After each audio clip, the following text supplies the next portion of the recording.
Hi everyone, Stacey from We Love Renters here.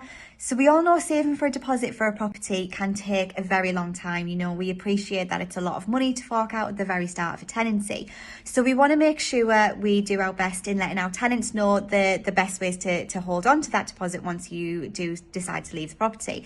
So we do have a blog coming out this week with a lot more information, a little checklist on what to do when you are leaving the property to make sure you get your deposit back. It includes some really helpful tips. Main reasons landlords tend to hold back deposits, number one and the most obvious, is cleaning. So make sure the property is nice and clean and tidy when you do leave. We actually get professional cleaners into all of our properties before tenants move in, so we do expect to get it in the same condition when we get the keys back. But like I say, we do have a blog with lots of information coming out on what to do about your deposit, things about where it should be registered. So make sure you check it out. But if anyone is a little bit confused about their deposit with us or even with another agent, feel free to give me a call. It's 01429 363636. Thank you.